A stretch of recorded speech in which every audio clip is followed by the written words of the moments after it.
आज हम इस वीडियो में प्रतिरोध के बारे में पढ़ेंगे। प्रतिरोध क्या होता है, यह किन कारकों पर निर्भर करता है, इसका मात्रक क्या होता है, विमी सूत्र क्या होता है। तो चलिए सबसे पहले प्रतिरोध को समझते हैं। तो इसके लिए हम मान लेते हैं कि यहाँ कोई हमारे पास क्या है, चालक है और इस चालक में धारा प्रवाहित हो रही है। तो जब धारा प्रवाहित होती है तो कुछ इसमें ऐसा गुण होता है जिसके कारण ये धारा के प्रवाह का विरोध करता है, मतलब उसमें बाधा उत्पन्न करता है, अवरोध उत्पन्न करता है। जितनी धारा यहाँ से आ रही है उतनी धारा यहाँ आगे की ओर नहीं बढ़ पाती है, उसमें रुकावट डालता है। इसे ही हम कहते हैं इस चालक का प्रतिरोध। और अलग अलग चालकों के लिए प्रतिरोध का मान अलग अलग हो सकता है। तो अब हम कह सकते हैं कि किसी चालक द्वारा धारा के मार्ग में डाला गया अवरोध उस चालक का क्या कहलाता है, प्रतिरोध कहलाता है। अब हम इसको दूसरे तरीके से परिभाषित कर सकते हैं। अभी ओम के नियम से हम एक सूत्र निकाले थे, ये था V = I × R। यदि यहाँ पर हमको R निकालना है, R बराबर क्या हो जाएगा, V/I। तो यहाँ पर जो V था वो था चालक के सिरों पर लगाया गया विभवांतर, और जो I था ये था चालक में प्रवाहित धारा, और इसको हम बोलते हैं अनुपात। तो अब इसके अनुसार इसकी परिभाषा बना सकते हैं। तो पहले इसका नाम ले लेते हैं, किसी चालक के सिरों पर लगाया गया विभवांतर। फिर इसका नाम लेते हैं तथा उसमें प्रवाहित धारा। फिर इसका नाम लेते हैं कि निष्पत्ति या अनुपात को प्रतिरोध कहते हैं। इस तरह से इसकी परिभाषा बन जाती है सूत्र से। तो इस तरह से यहाँ पर ये एक गुणात्मक परिभाषा है, उसके गुण के अनुसार है, और एक परिभाषा परिमाणात्मक है। जैसी परिभाषा आपको याद करना हो वैसे कर सकते हैं। इसके बाद हम बात करते हैं कि ये प्रतिरोध किन किन कारकों पर निर्भर करता है। क्या सभी के लिए प्रतिरोध एक जैसे होता है? तो एक ये प्रतिरोध का सूत्र होता है जो अभी हम लोग जब ओम के नियम का सत्यापन करे हैं, पिछले वीडियो में ओम के नियम को हम निकाले हैं, उसका सूत्र स्थापित किए हैं, तो उसमें R का मान निकाले थे। तो R बराबर था mL/NaE²τ। तो जहाँ पर R का मतलब प्रतिरोध है, M का मतलब इलेक्ट्रॉन का द्रव्यमान है, L का मतलब चालक की लंबाई है, N का मतलब एकांक आयतन में इलेक्ट्रॉन का घनत्व है, और A का मतलब अनुप्रस्थ काट का क्षेत्रफल है। ये जो E² लिखा है ये इलेक्ट्रॉन का आवेश है, और जो ये टाउ होता है ये श्रांति काल होता है। ये लगातार इलेक्ट्रॉन के धन आयनों से टक्करों के बीच का समय अंतराल होता है। तो चलिए अब यहाँ से इस सूत्र के अनुसार हम यहाँ पर देख रहे हैं कि पहले इसका जो संबंध है किससे है, n से है। R का जो है 1/n है, तो इसको लिख देते हैं। ये किस पर निर्भर करता है, पदार्थ पर, अर्थात R प्रोपोर्शनल 1/n। या ऑप्शनल है, आपके जानने के लिए लिखें या न लिखें ज़रूरी नहीं है।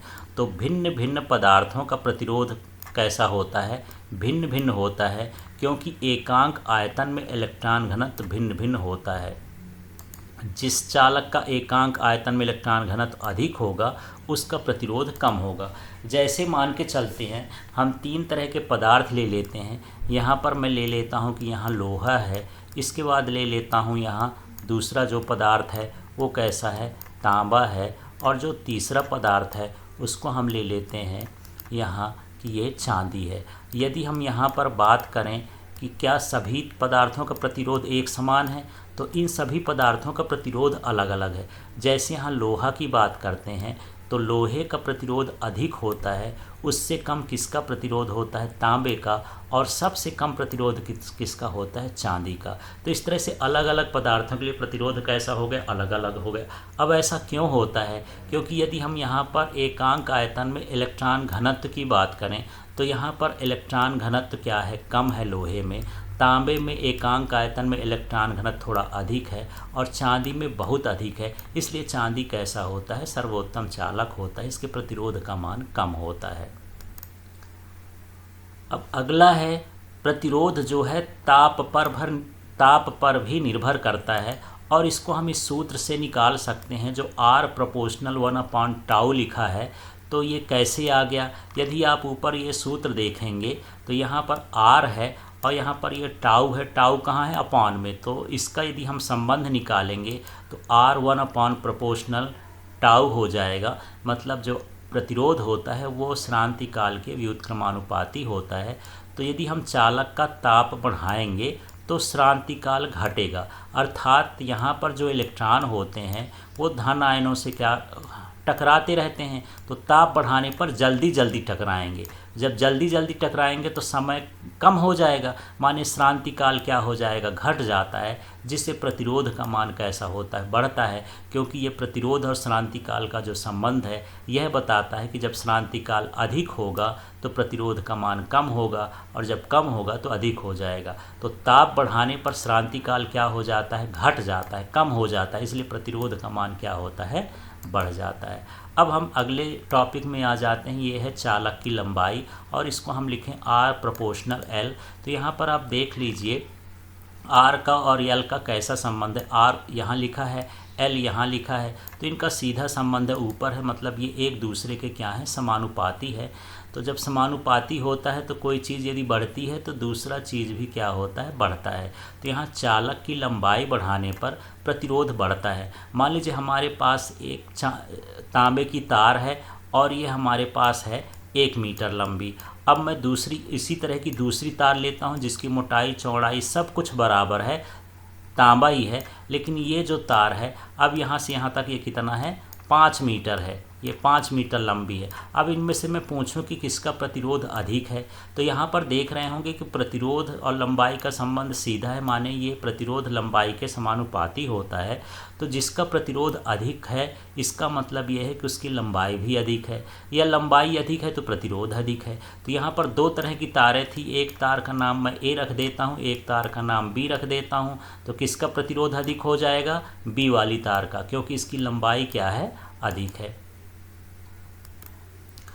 अब बात करते हैं चालक के अनुप्रस्थ काट का क्षेत्रफल और इसको लिखते हैं r समानुपाती 1/a। इस तरह से लिखा हुआ है और ये a का संबंध देख लेते हैं कि यहाँ पर देख लीजिए ये r है और यहाँ पर a है, ये बटे में है, माने व्युत्क्रमानुपाती है। तो यही चीज़ यहाँ पर लिखा हुआ है और यह बताता है कि जो प्रतिरोध होता है वह अनुप्रस्थ काट के क्षेत्रफल के व्युत्क्रमानुपाती होता है। अर्थात यदि अनुप्रस्थ काट का क्षेत्रफल अधिक होगा तो प्रतिरोध का मान कम होगा, यदि कम होगा तो अधिक होगा। अब यहाँ पर ऐसे देख लेते हैं, मान लीजिए एक तांबे की तार है और ये एक इस तरह इतनी मोटी है, ये इतनी मोटी है। अब मैं इतनी ही लंबाई की और इसी की तरह से दूसरी तांबे की तार ले लेता हूँ जिसकी मोटाई अधिक है।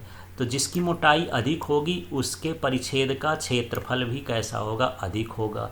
तो यहाँ पर देखते हैं कि यहाँ पर दो तरह की तारें हो गई, इसके परिच्छेद का क्षेत्रफल अधिक है इसलिए इसका प्रतिरोध का मान क्या होगा, कम है। तो यदि आपको प्रतिरोध घटाना हो तो तारों को कैसा रखना चाहिए, मोटा रखना चाहिए, अर्थात उसका अनुप्रस्थ काट का क्षेत्रफल अधिक रहना चाहिए। तो इन दो तारों में इसका प्रतिरोध अधिक होगा क्योंकि अनुप्रस्थ काट का क्षेत्रफल कम है। जब अनुप्रस्थ काट का क्षेत्रफल कम होगा तो प्रतिरोध अधिक होगा। इसमें देख लेते हैं तो इसके अनुप्रस्थ काट का क्षेत्रफल अधिक है इसलिए यहाँ पर प्रतिरोध का मान क्या होगा, कम होगा। अब हम प्रतिरोध के सूत्र की बात करें तो प्रतिरोध का सूत्र ये R बराबर V/I भी होता है और फिर ये इसी को यदि हम लिखें तो ML बराबर ये भी सूत्र होता है ML/NEA टाउ, और साथ में यहाँ पर ρL/A होता है। तो रो जो है विशिष्ट प्रतिरोध होता है, आगे हम इसको भी पढ़ेंगे। तो इतने सारे ये प्रतिरोध के सूत्र होते हैं। यदि मैं इसके एसआई मात्रक की बात करूं तो एसआई मात्रक जो होता है इसका ये ओम होता है और इसको इस तरह से ओमेगा वाले साइन से दर्शाते हैं, ये इसका संकेत होता है लैटिन भाषा में। अब इसके बीमी सूत्र की बात करते हैं तो बीमी सूत्र हम ये जो हमारे पास सूत्र है R बराबर V/I, तो इससे हम निकाल लेते हैं, लेकिन अभी हमको V का ही बीमी सूत्र पता नहीं है। तो यदि आप जानते हैं कि V बराबर क्या होता है, W/Q होता है, तो इसके अनुसार से आप निकाल सकते हैं इसका V का बीमी सूत्र। तो जो कार्य का बीमी सूत्र होता है ये होता है ML/2 टी माइनस टू, और बटे में जो ये आवेश का विमीय सूत्र होता है ये होता है ए टी। यदि इसको हम आगे हल करके देखें तो ये बन जाएगा एम एल टू, और ये टी है तो यहाँ टी माइनस टू था तो ये टी ऊपर जाएगा तो ये हो जाएगा टी माइनस थ्री और ए माइनस वन। इस तरह से ये किसका विमीय सूत्र हो गया, v का हो गया। लेकिन ये v बटे आई है तो यदि इसमें I का निकाल दें तो I का माने धारा का जो विमीय सूत्र होता है वो A ही होता है। तो इस तरह से A ऊपर चला जाएगा तो A माइनस टू हो जाएगा। तो इस तरह से देख लीजिए, यहाँ पर ये M हो गया, इसके बाद यहाँ पर ये L2 हो गया, फिर ये T माइनस थ्री है तो T माइनस थ्री हो गया, फिर A माइनस वन था ये वाला A भी जाएगा तो A माइनस टू हो जाएगा। इस तरह से इसका विमीय सूत्र हो जाएगा। अब यदि मुझे ओम की परिभाषा बताना है कि एक ओम होता क्या है, तो इसके लिए आप क्या करेंगे, ये जो हमारे पास सूत्र है इस सूत्र में सबका मात्रक रख देते हैं। जैसे प्रतिरोध का मात्रक 1 ओम हो गया तो ये लिख दिए, फिर ये जो विभवांतर है विभवांतर का मात्रक 1 वोल्ट है तो ये लिख दिए, और धारा का मात्रक 1 एम्पियर तो यहाँ पर 1 एम्पियर। तो इसको लिखने से परिभाषा बनाने में आसानी होगी और परिभाषा इसी से बन जाएगी जो ये सूत्र है R बराबर V/I से। तो चलिए इसको पढ़ते हैं। तो यदि चालक के सिरों पर लगाया गया विभवांतर 1 वोल्ट हो, पहले इसको बोल देना है, यदि चालक के सिरों पर लगाया गया विभवांतर 1 वोल्ट हो और उसमें प्रवाहित धारा 1 एम्पियर हो तो उस चालक का प्रतिरोध क्या कहलाता है, 1 ओम कहलाता है। तो इस तरह से यहाँ पर इसकी परिभाषा इससे दे सकते हैं। फिर से देख लीजिए, किसी चालक के सिरों पर लगाया गया विभवांतर 1 वोल्ट, उसमें प्रवाहित धारा 1 एम्पियर हो तो उस चालक का प्रतिरोध कितना होता है, 1 ओम होता है। चलिए इसके आगे के बिंदु को भी देखते हैं। यदि तार की लंबाई को हम 2 गुना कर देते हैं तो प्रतिरोध कितना हो जाता है, 4 गुना हो जाता है। तो यदि तार की लंबाई को खींच करके 2 गुना कर देते हैं, जैसे इतनी मोटी तार है और ये 1 मीटर लंबी है और इसको मैं खींचूंगा तो ये पतली भी हो जाएगी और पतली हो करके ये 2 मीटर लंबी हो गई, माने 2 गुना हो गई। तो जब हम खींच कर लंबा कर देते हैं तो इसकी लंबाई भी बढ़ गई, पतली भी हो गई, तो इसका प्रतिरोध कितना हो जाता है, 4 गुना हो जाता है। इसी तरह से यदि यहाँ पर करें कि उसकी तार की लंबाई को यदि हम 3 गुना कर दें तो प्रतिरोध कितना होगा, 3 का वर्ग कर देंगे, अर्थात यहाँ पर कितना हो जाएगा, 9 गुना। यदि यहाँ पर हम 4 गुना लंबाई को खींच करके बड़ा कर देते हैं तो 4 का वर्ग कर देंगे तो ये कितना हो जाएगा, 16 गुना।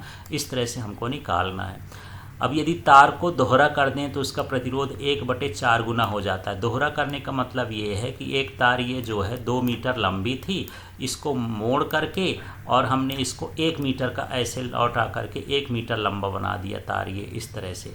तो जब हम इसको दोहरा करके बनाते हैं तो इसका प्रतिरोध कितना घट जाता है, 1/4 गुना घट जाता है। अब यदि तार का अर्धव्यास आधा करने पर प्रतिरोध 16 गुना, तो अर्धव्यास का मतलब त्रिज्या है। जैसे यहाँ पर ये तार है और यहाँ पर ये इसकी त्रिज्या है, तो यदि ये त्रिज्या है, इस त्रिज्या को यदि हम आधा कर दें, त्रिज्या को आधा कर दें तो जो प्रतिरोध है वो कितना गुना बढ़ जाएगा, 16 गुना बढ़ जाता है। Thank you.